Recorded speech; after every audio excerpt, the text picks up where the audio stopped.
श्रीलक्ष्मी नृसिंह अष्टोत्तरशतनामस्तोत्रम्। नारसिंहो महासिंहो दिव्यसिंहो महाबलः उग्रसिंहो महादेवः स्तम्भजश्चोग्रलोचनः रौद्रः सर्वाद्भूतः श्रीमान् योगानन्दस्त्रिविक्रमः हरिः कोलाहलश्चक्री विजयो जयवर्धनः पञ्चाननः परब्रह्मा चाघोरो घोरविक्रमः ज्वलन्मुखो ज्वालमाली महाज्वालो महाप्रभुः निटीलाक्षः सहस्राक्षो दुर्निरीक्ष्यः प्रतापनः महादंष्ट्रायुधः प्राज्ञश चण्डकोऽपि सदाशिवः हिरण्यकशिपुध्वंसी दैत्यदानवभञ्जनः गुणभद्रो महाभद्रो बलभद्रः सुभद्रकः कराळो विकराळश्च विकर्ता सर्वकर्तृकः शिंशुमारस्त्रिलोकात्मा ईशः सर्वेश्वरो विभुः भैरवाडम्बरो दिव्यश्च अच्युतः कविमाधवः अधोक्षजोक्षरः शर्वो वनमाली वरप्रदः विश्वम्भरोद्भुतो भव्यः श्रीविष्णुः पुरुषोत्तमः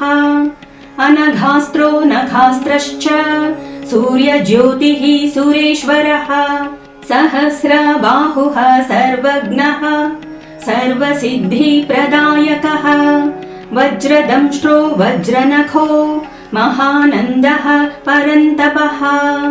सर्वमन्त्रैकरूपश्च सर्वयन्त्रविदारणः सर्वतन्त्रात्मको व्यक्तः सुव्यक्तो भक्तवत्सलः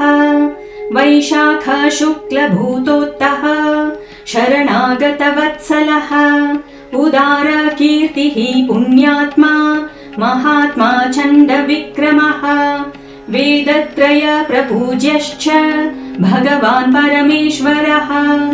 श्रीवत्साङ्कः श्रीनिवासो जगद्व्यापी जगन्मयः जगत्पालो जगन्नाथो महाकायो द्विरूपभृत् परमात्मा परञ्ज्योतिर्निर्गुणश्च नृकेसरी परतत्त्वं परन्धाम सच्चिदानन्दविग्रहः लक्ष्मी नृसिंहः सर्वात्मा धीरः प्रह्लादपालकः इदं लक्ष्मी नृसिंहस्य नाम्नाम् अष्टोत्तरं शतम्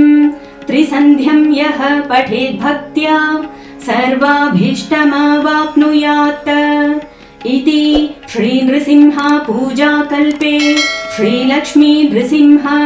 अष्टोत्तरशतनामस्तोत्रम्।